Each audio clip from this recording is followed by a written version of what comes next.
What's up, people? What's up, people? I'm Shaggy, the opinionated hippie here in Texas, trying not to freeze. And today I will be ranking Jeff Beck's live albums.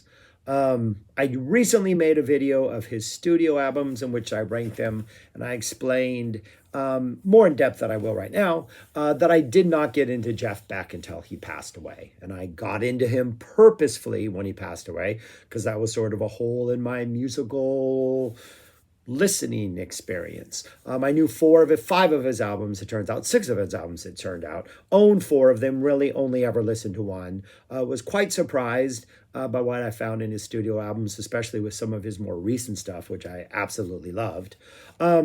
So after I did that, I started listening to his live stuff.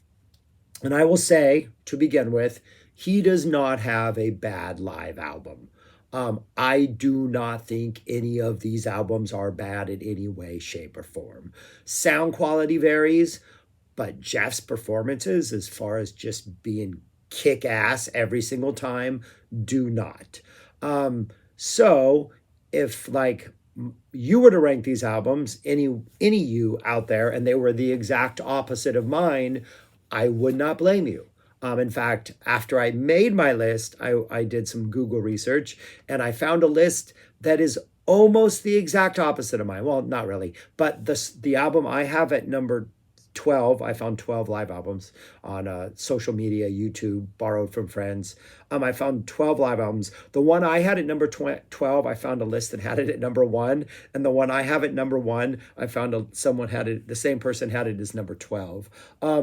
In fact, I think the only one on this list that might be contentious and might upset those people who let themselves be upset by other people's opinions about music is my number one pick. That might be a slightly contentious pick, but man, do I love that album. But anyways, yeah, so that's what I'm gonna do. I'm just gonna talk about them kind of briefly because I only know them just over a week now. I might revisit this in like 6 months or a year when I have more time to digest this stuff to see if my opinions have changed. But again, none of them are bad.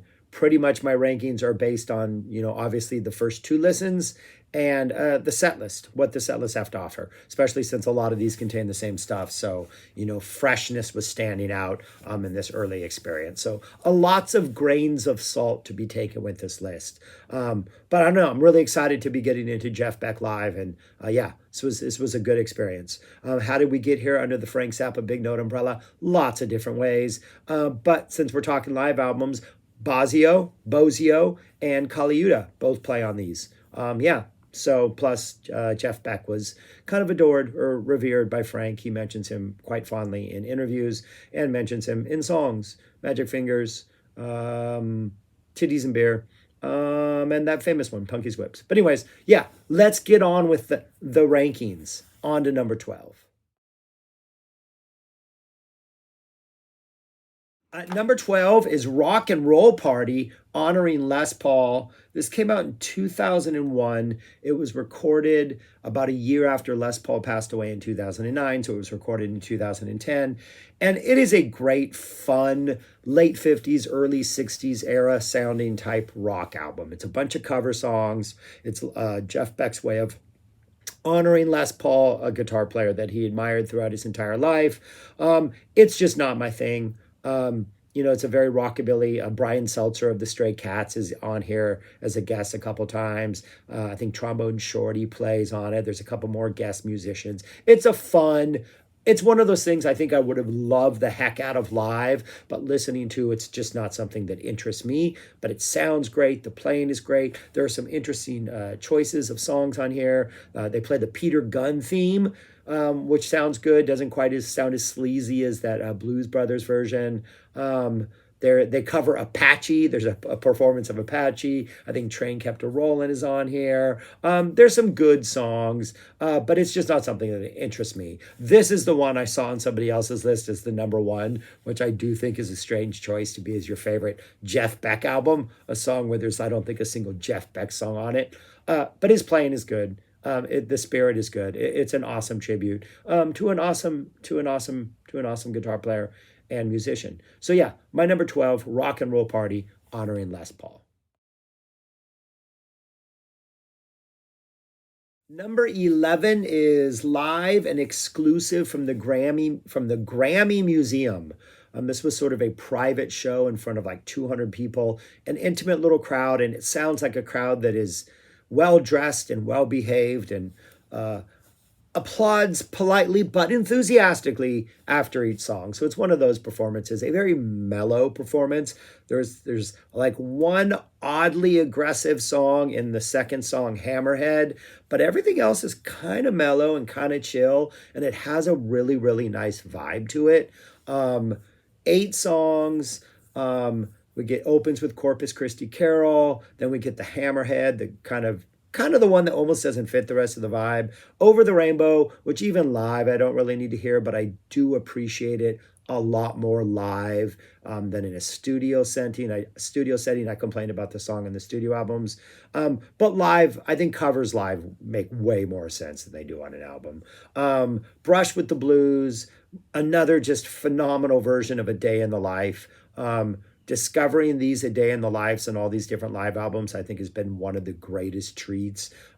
He kind of does something a little bit different in each one, and it just feels a little bit, it's just got a very jazzy experimental feeling, despite the fact that he's obviously sticking with, A Day in the Life melody, and the way he works out that middle section always seems to be a little bit different. Just one of the highlights of this experience is listening to all these Day in the Lives.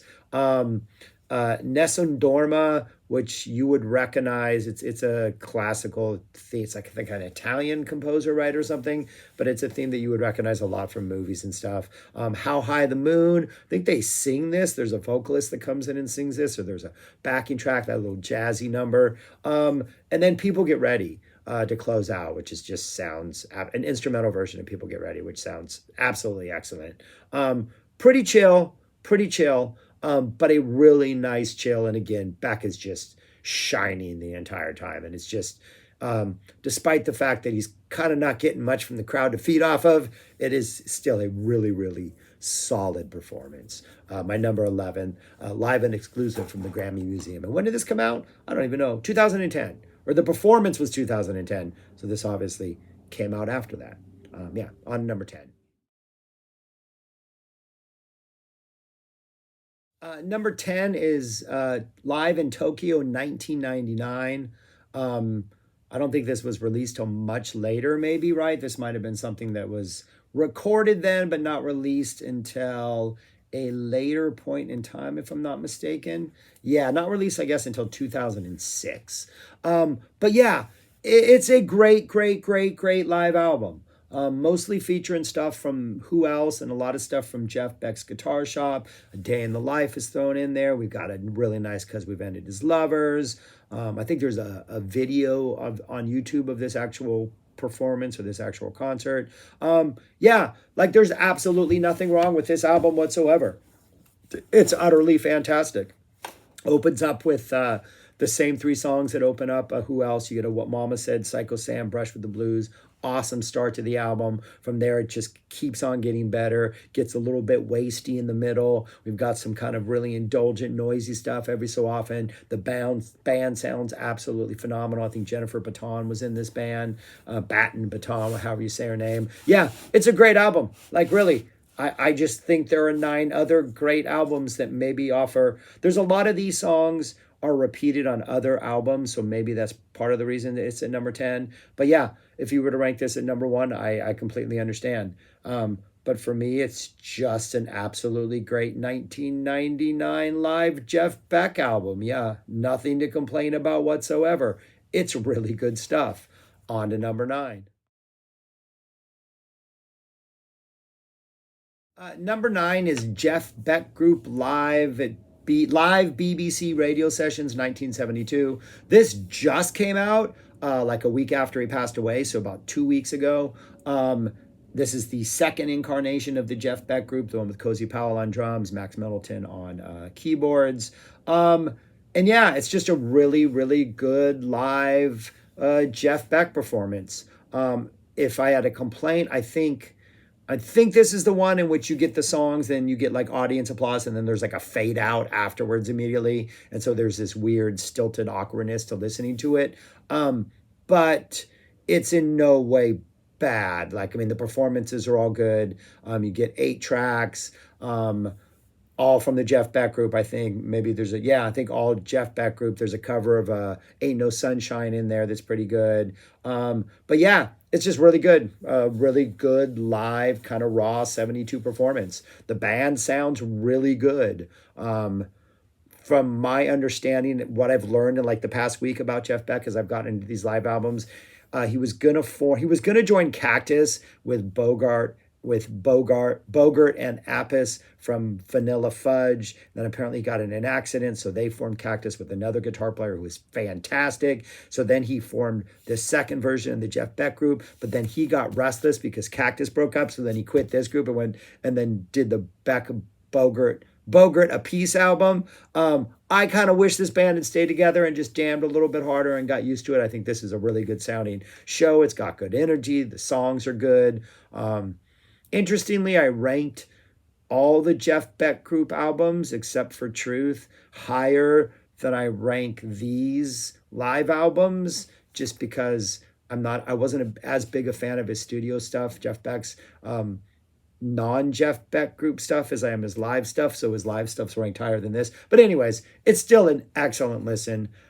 Great stuff. Yeah, just really good. I think it was recorded for BBC, but it was an actual live show in Paris. So there is a rawness to it. There's energy to it. It doesn't feel like studio live performances. They have that live aspect to them, which I think helps. But yeah, just a really good listen. 8 really good songs of the Jeff Beck group. 7 with a cover of that Bill Withers song. But yeah, good listen. My number 9, the Jeff Beck group, 1972 BBC radio sessions.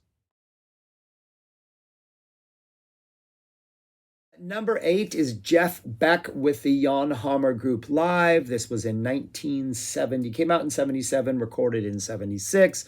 Another absolutely fantastic live album.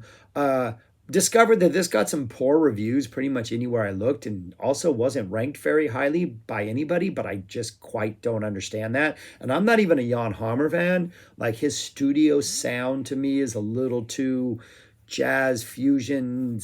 That I just, there's something about it that doesn't intrigue me. I think he's amazing on this. I think the Beck Hammer interplay works. The set list is like a bunch of Beck tunes, a bunch of Jan Hammer tunes. They kind of trade off, I think. You get there's a She's a Woman in here, that was on Beck's Blow by Blow. You get a really nice darkness into Earth in Search of a Sun. The Jan Hammer, I want to call him Yammer.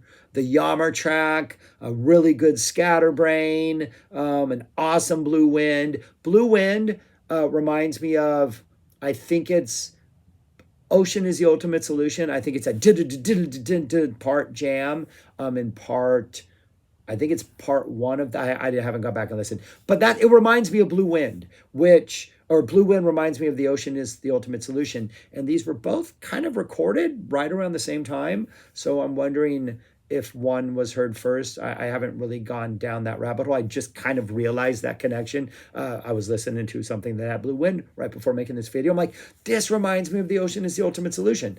I think that's the one I'm thinking about. I might be wrong.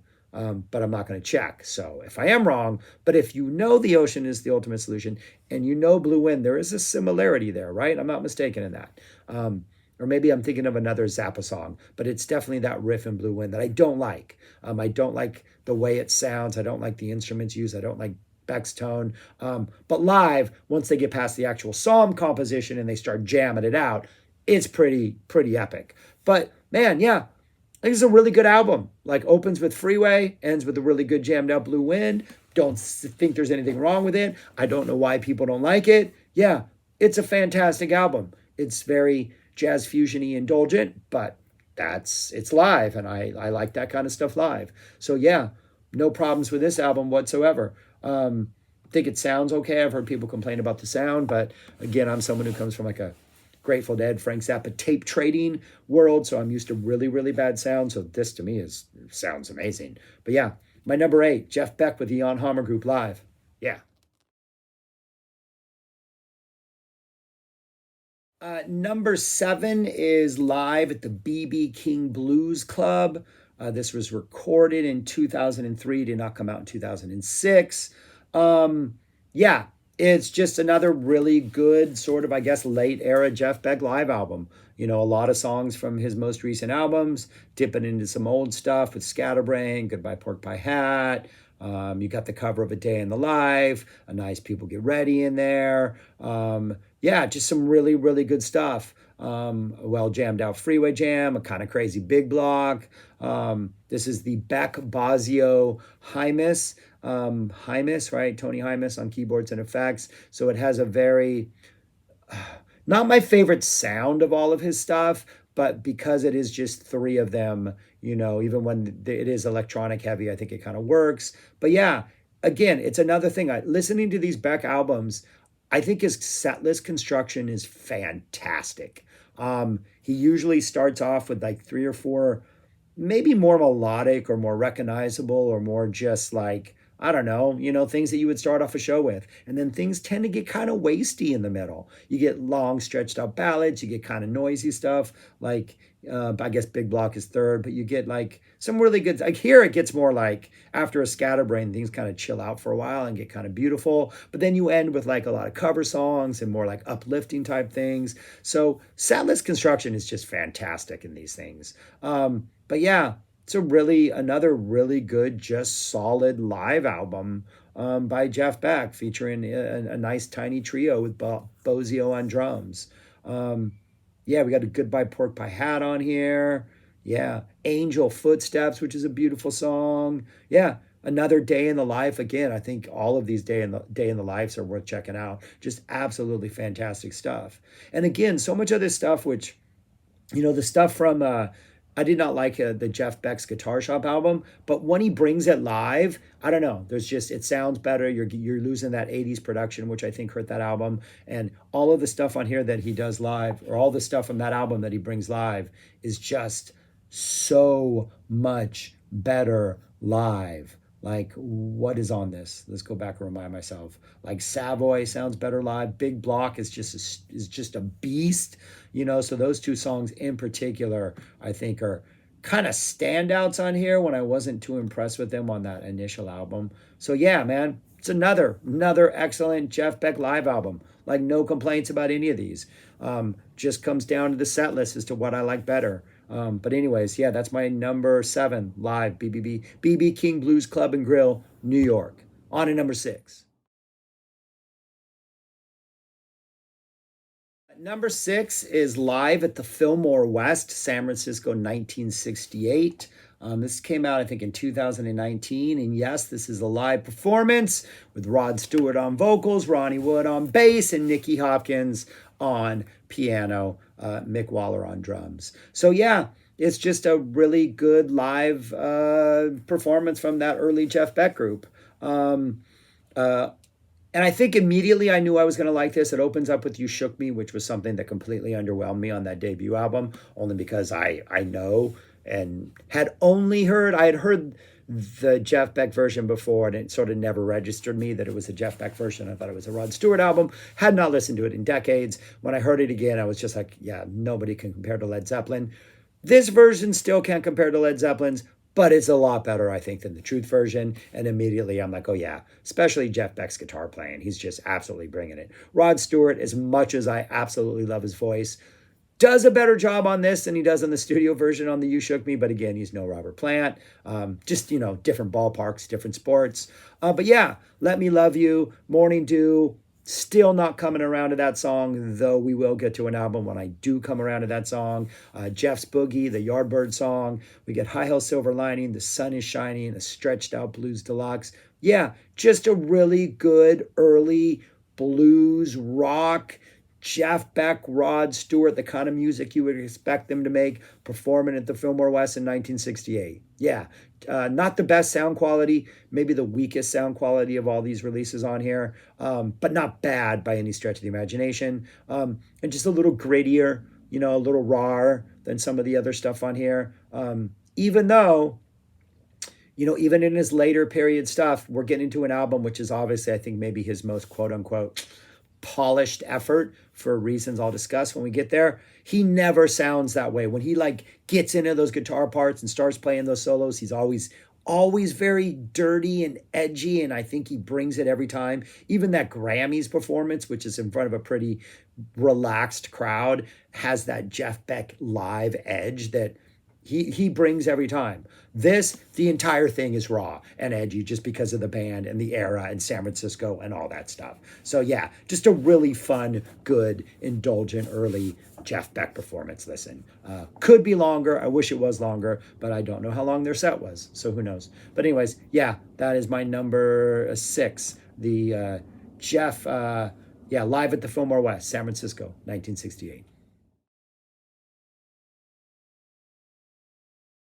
My number 5 is Official Bootleg USA '06. Apparently, this was sold at shows in like '07, '08.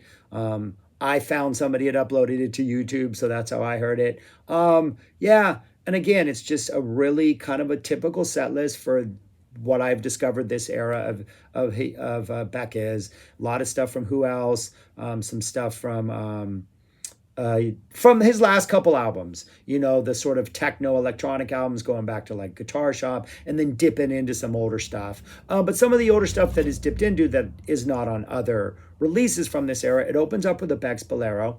And I'm going to say something right now that for those of you who get upset about these things, allow yourself to get upset about other people's opinions. I still have not come around to Beck's Bolero. And live opening a show, it makes less sense to me than anything else. You know where they should play Beck's Bolero is like something like I don't know, looking at the rest of this set list, like maybe like a Scatterbrain, like when things get kind of jammy at the end, instead of finishing it off, segueing into like a Beck's Bolero, or even something like a Big Block, something like a little more chaotic and crazy, and somehow finding that into like Beck's Bolero. It feels incomplete to me. And all the different sections in the song, as much as I like the different sections, they all seem to feel like they need to be longer or feel a little too random. I don't know. I've yet to come around to this song. So that's on me. But yeah. Otherwise some really good stuff on here. We got it really nice because we've ended. Again, awesome the middle part of the show just again gets kind of noisy and wasty and kind of indulgent in the best way possible. We get a Lead Boots towards the end. I don't think I'd seen that on any other set list or any other show releases yet, so I like that. That kind of knocked it up. And then we have a combination that was common in this era. I think it's going to pop up on another one of the CDs to come. Goodbye Pork Pie Hat into Brush with the Blues, which is pretty nice. So yeah, a really good, another just really, really good show. The Caliuta is on drums on this one. So we get the Vinny Caliuta action, and he definitely is a little more restrained than he was in like, the 79, 80 Zappa era. But there are moments when he gets to be unleashed and he's still Vinny Caliuta. So anyways, yeah, another just a really, really good, awesome official bootleg, man. I'm all for more of these, Jeff Beck, whoever's running your what do they call that? I don't know what they call it anymore. Whoever's running whatever it is that they run now that you've passed away. More bootlegs like this, I would listen to, because every time you step up in solo, I'm excited. Like I have fallen in love with Jeff Beck through these live albums. It's been pretty awesome. So anyways, yeah, that is my number 5, right? My number 5, we're in the top 5 now. Yeah, on to number 4. Number 4 is performing this week live at Ronnie Scott's. It's Jeff Beck, ladies and gentlemen. This is a 2007 concert. So again, I think, Vinny Caliuta's still on drums, kind of a lot of the same set list that you have on that official live bootleg. Only this is the sort of, official release and not an official bootleg. So I do think it sounds a little better. You got a lot of the same songs on here. Also opens up with Beck's Bolero. You got a nice 'Cause We've Ended. You got that Goodbye Pork Pie Hat into Brush with the Blues. This one, you have a really nice Space Boogie. Scatterbrain. You get a Lead Boots in here. Day in the Life towards the end. Yeah, just another really, really, really good. I mean, we're talking, he's what, This is 2007, so he's 30, almost 40 years into his career, 40 years into his career at this point, and he's just putting out stupidly ridiculous stuff like that, like this. Yeah, just a really, really good release. So yeah, I got, again, just awesome, just really good stuff. My only complaint, again, sorry to be that person, but I don't get Beck's Bolero. I kind of like it as an opener, kind of gets it out of the way. It almost feels like an overture. And then once we get through the overture, we're just on to like the meat and the potatoes and everything else that he does. So I'm kind of okay with it as an opener in that sense. Though I do think it should be segued into for the last track and just maybe stretched out a little more. It's my only complaint. But anyways, excellent stuff. Love this stuff. The solos are fantastic. Everything about this album is just fun and indulgent. Sounds great. He sounds great. Yeah, man. He live, I just think he is so good live, man. None of the things that bother me on his studio stuff bother me on his live stuff. Just phenomenal release. Again, don't know what else to say about this, but good stuff. On to number 3. Number 3 is Jeff Beck Live Plus. This came out in 2015. It's from a 2014 tour. And the reason it is up here, a lot of the same songs that are on the other 2000 era releases, but there are some really choice selections on this release and some really nice covers that aren't on the other albums. And that just distinguished it to me in looking back at this list. Like, yeah, that really jumped out. And it's fun. Like, I think I read a review of this, which kind of just said, like, I don't think he had an album that he was pushing. He just kind of wanted to get out on tour and play guitar. And it sounds like he just wanted to get on tour and playing guitar. And like, he's playing guitar. And it's stupidly good. And it's fantastic. But yeah, we get a second song, Morning Dew. Still not coming around to Morning Dew, but I like that he's brought it back. We get a cover of Mahavishnu Orchestra's You Know, which is just third song. Fantastic. Just sounds so incredibly good. We get a cover of A Change Is Gonna Come. He does The Day in the Life. We get a Superstition with vocals, which is kind of interesting that he's leaning into the vocal thing with this. Nice version of Little Wing. We get a Big Block. We get a Danny Boy, short little Danny Boy cover. We get a Rollin' and a Tumblin'. Yeah. And then at the end of it, which is why it's called Live Plus, there's 2 studio tracks tacked on, which have a very of this era sound. I don't think either one of them are standouts, but neither one of them are bad. But yeah, just a really fun, relaxed, kind of just neat sounding album. That just feels a little more, kind of chill and a little more. Again, it's not chill, but it sounds chill in the sense that he's just out there like he wants to play guitar, so he's out there to just play the songs he likes the best and do some cover songs and just, yeah, it's a really, really good listen, man. As good as all of these are, but I think the handful of like different songs, kind of the things that he's mixed up, just make it kind of stand out just a little more from the other things, at least to my early Jeff Beck experience listening ears. Makes sense? All right. If you're paying attention, there's an album left that is usually not ranked as high as, but we're almost there. We're almost there. On to number 2. I'm getting ahead of myself. Number 2 is Live at the Hollywood Bowl. I am usually not a fan of albums like this.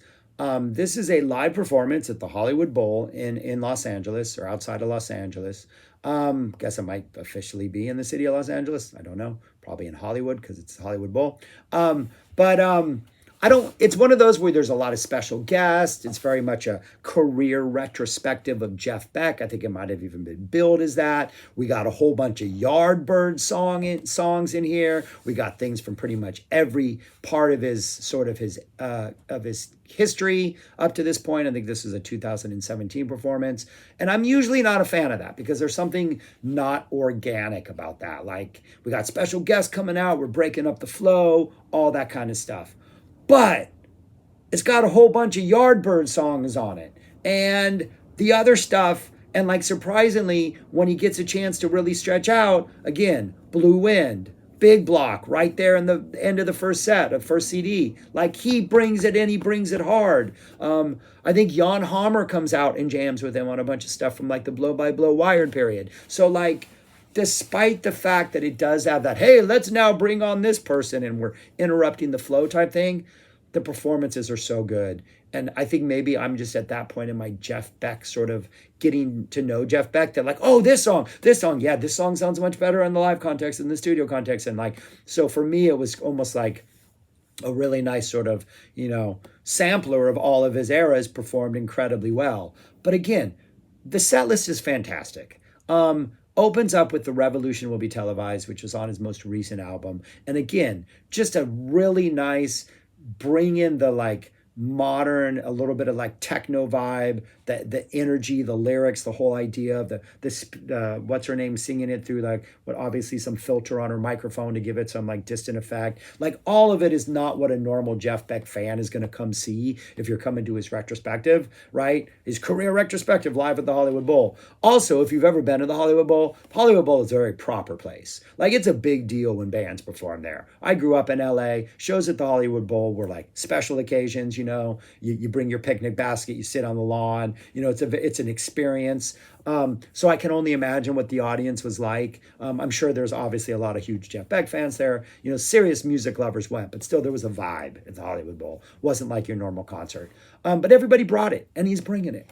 Revolution Will Be Televised, and we get a whole bunch. We get 3 Yardbird songs: Over, Under, Sideways, Down, Heart Full of Soul, For Your Love. Interesting on For Your Love, because I'm pretty sure Clapton was the only guitar player who played on that. I don't think Beck played on that song, but it's here. Then we get Beck's Bolero, which I still don't get. Then we get a Rice Pudding into Morning Dew, nice little combination of Jeff Beck group songs.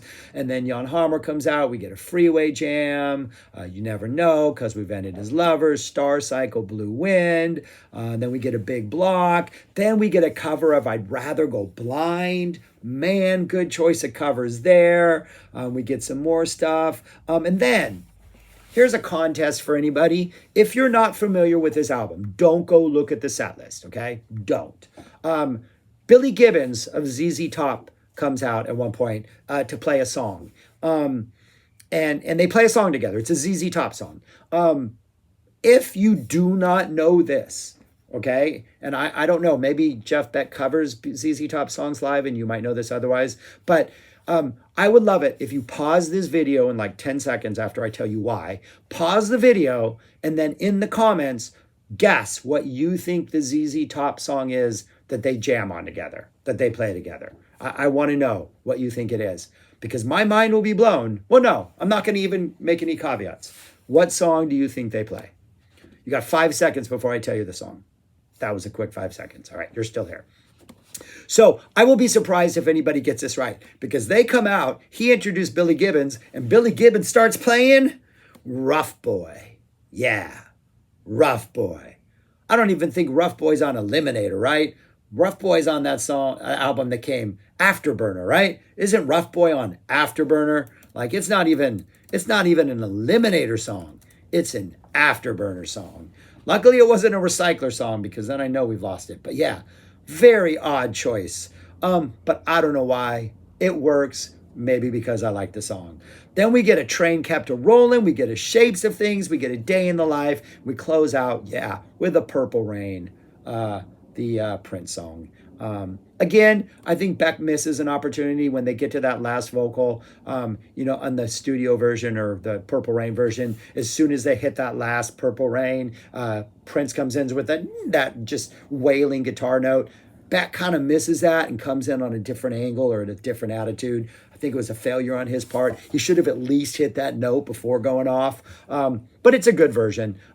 Maybe a little disappointment, but I don't care at this point because everything else on this CD is so good. There's a bunch of Yardbird songs, people. Absolutely fantastic. My number 2, live at the Hollywood Bowl. And on to number 1. Don't get upset at me, people. Number 1 is 73's? Yeah. Live in Japan. Beck, Bogert, and Appice album. This is everything that the studio album of Beck, Bogert, and Appice should have been. This is a boogie fest. This is indulgent. It's over the top. Yes, it is sequenced out of order. There was a 40th anniversary release of this in which All the songs on here are put in the correct order as they were performed live. I think obviously for vinyl reasons they had to be resequenced. Though other than the fact that the second song has a bass solo in it, I don't think you don't feel that it's out of order. It still feels pretty good. But normally the bass solo comes towards like the latter 2/3 of the show. But anyways, yeah, this is it. This is what that studio album should have sounded like. This is what I want out of like a really good hard rock, blues, boogie, live 70s album. Opens up with Superstition, their version of Stevie Wonder's Superstition. Then we get Lose Myself With You, which has a really long bass solo. We get Jeff's Boogie. We get a Going Down. We get a Boogie. And then we get a Morning Dew. And this Morning Dew, I like this Morning Dew. They still try to deliver kind of the vocal part, kind of the same as the Jeff Beck group does. Obviously, they cannot sing it as well as Rod Stewart does. But then they just go off and they just jam, and they jam it. I think there's a drum solo thrown in. The whole thing's like 11 minutes long. It's indulgent. It's over the top. But it kind of works for a Morning Dew because that's what eventually things are going to go crazy and haywire once you realize the rest of the world is dead. But yeah, really good performance. And then we get a Sweet, Sweet Surrender, which just sounds so sweet. Living Alone, I'm So Proud Lady on side 3. Then we close out with a Black Cat Moan. He's quoting, I think he drops in, somewhere on here, he's dropping in like there's a You Shook Me quote. I think he's throwing in maybe a little Over, Under, Sideways, Down at one point, or maybe that's another album. But he's quoting other Jeff Beck songs, which is pretty sweet as they kind of get kind of wasty and jammy. We get a Why Should I Care? And then it closes with a little Plinth shotgun medley. Just everything you want out of a live Jeff Beck album. It's raw. It's early 70s. It's a lot of boogie flavor. It's indulgent. You got bass solos. You got drum solos. You got 3 musicians. I think they all sing at one point, but actually none of them can sing at any point. So like, yeah, none of them can sing, but they're all trying their best because the energy is there. Love this album.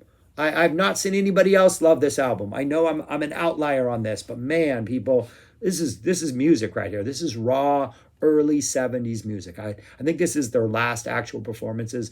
Maybe I don't know. So their last shows in Japan. I don't know if they broke up after this or not. Who knows?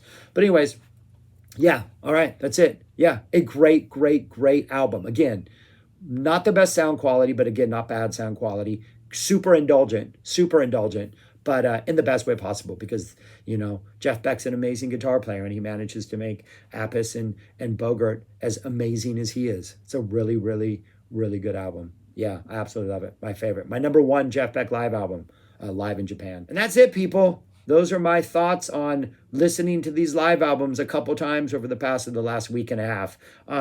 So yeah, I might revisit this in like 6 months or a year after I have more opinion on this.